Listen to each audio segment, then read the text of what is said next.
for tuning in again. It's only my second attempt at one of these crazy videos. My first video was a little pathetic, I know, but it was actually made for TikTok originally because I'm a dork, and once my husband introduced me to TikTok, I became a little obsessed. But now my kids have been pushing me to do some YouTube videos just with some of the fun projects that we do around here. So I just wanted to answer some questions that were asked about my system and what I used to put it together. You won't believe what it took for me to get a few minutes alone here in the bathroom to do a video today. I was trying to grab everything, get it all set up, sent the husband out to mow the yard and the kids out to do some cleanup.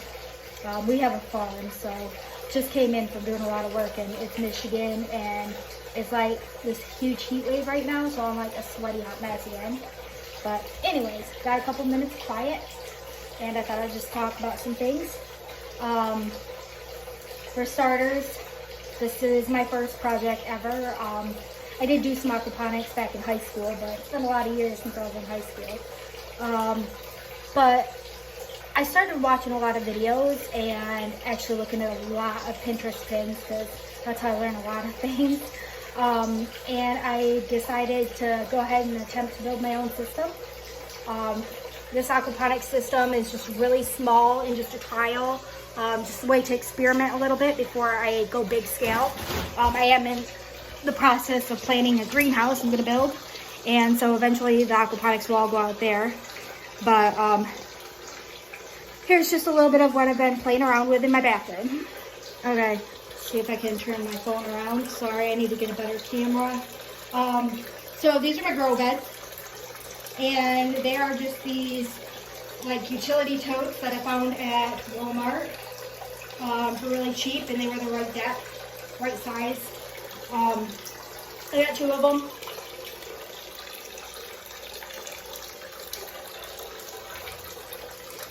And so you have to have a way to drain your beds back down into your aquaponics system. So I took a piece of pipe, cut it off to what I wanted the depth to be, and puttied it in to the bottom of each of these. If you look up here, see if I can find it. It's really hard to do this, sorry.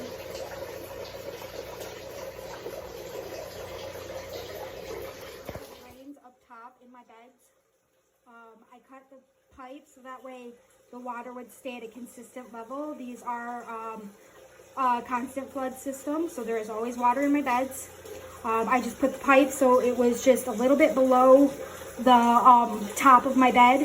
And if you look here on the sides, there's these little holes from the handles, so I had to be just below that or else water would drain out on those. So I just cut them in, puttied them in, let them dry good. Left a nice big piece hanging underneath so they flow straight down good. So that part is pretty simple. Did the same thing in both beds. Didn't even really measure the height or anything, just kind of eyeballed it. And then I really want to buy an aquarium, but they're a bit pricey even used. So started out, just needed something to hold some fish. So I ended up with this cheap garbage can because it worked and it was cheap. And like I said, this is just a trial system, so I don't want to spend a ton of money on it. And okay, if you look at my stand, I kind of created here with my bar stools, which I really want back, and some cinder blocks. And actually, this blue metal thing that's holding the beds up is actually bed rail from my kids' loft beds. Cut it down to the right size, wasn't using it, was going to throw it away anyway, so might as well. Okay. So inside here, and you can't see it, down in the bottom there, there is a sub pump, and the sub pump has a tube coming out of it, which I then split so it connects 2 tubes to it now. And so I have 1 tube this side, 1 tube this side that go up to the back of the beds. And they're literally just pulled up and over and held in with the rocks, lava rocks. So no big thing there. And the water flows from the fish up into my bed and into my plants here. You see our little babies growing here. Into my plants here. And then my plants filter it. The rocks help filter it. back down in here, back down into the fish, nice and clean. All right, I also have a bubbler in here, which I don't think now that I actually really need it because I have really good water flow, but I wasn't sure how great my water flow would be, so I went ahead and bought it before I set this up, just so my fish would have sufficient oxygen in their water. All right, so this bubbler is actually kind of silly because it pushes too much air, and it actually pushes this pipe or tube off all the time. So I have to keep an eye on that and keep putting it back on. Really annoying. But just want to be better safe than sorry and make sure my fish had enough oxygen. It's just some tubing that I bought to go with my bubbler. And this is it. It's just a little aerator from a pet store. No big deal. Nothing special. This is also just from a pet store. Pretty generic tubing. Okay, this is my sub pump. And it's pretty awesome. It's really heavy duty metal, and it is meant for continuous use. So to stay running, it actually runs better if it stays running instead of it shut off regular. So that was one thing that really drew me to this pump. And also I wanted to know how much water it would pump. Wanted to make sure I had enough of a flow rate. I don't remember the equation right now off the top of my head, but this one had the flow rate I was looking for. So that's one thing you want to check when you're picking out a pump, is what your flow rate is for how big of a fish tank you have, how much water you need to pump, and you need it to circulate like twice a day, I think. So you want to make sure that it pumps enough volume of water. Okay.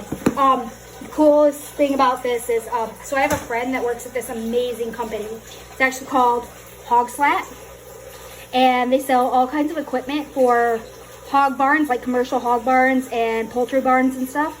Well, I was in there one day and started looking at all their stuff and realized that they have almost everything I needed for my setup. So I went ahead and just bought some of the stuff there. And the pump came from there, and I just think because of what this pump is meant for, that it's just so much more heavy duty than most pumps out there, and just really quality and meant to last. I really am happy with it. I also bought my tubing, which is 1/4 inch tubing from there, and I just bought a little bit extra just so I had it, so I wasn't sure what I was doing right at that moment, how much length I would need. So really great company. Oh, also, where is it? That behind me here, hold on. They have this stuff, and this was actually just a sample piece, but it's curtaining, and it's see-through, well, translucent, I guess, which is great because it lets light through. And since I am planning a greenhouse, I got a sample of this so I could like check it out. It's got fibers through it, so it makes it really strong. And if it gets a rip in it, it actually stops it from ripping any further, so it doesn't damage the whole curtain and you can repair it. So it's a really cool product. Might be using this soon. Anyways, another pig barn item. Really great. Really just durable, high quality stuff from Hog Slat. Okay, I got this grow light here. It was on clearance at Lowe's. Actually ridiculous. Ended up getting it for $2.50. But it's just a little tiny grow light. This was my first one ever. I actually got it before I needed it. It's just been sitting around for a bit waiting. I don't think it's strong enough for what I'm doing. It's just not like the high end that I was looking for. It would work, you know, if you're just going to grow a couple little plants over an aquarium in your house, but not for a bigger system for sure. And because I had 2 beds and I started out with just the one grow light, it didn't work very well. My lettuce seeds were really reaching. So then I went back to Lowe's, because I love Lowe's, great store. And I got this dude.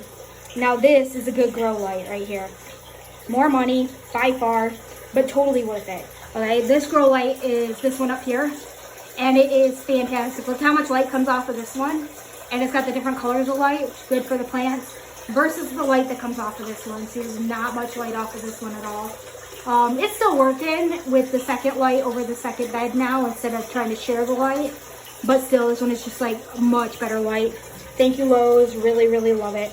Ooh, sorry, lost my camera there for a second.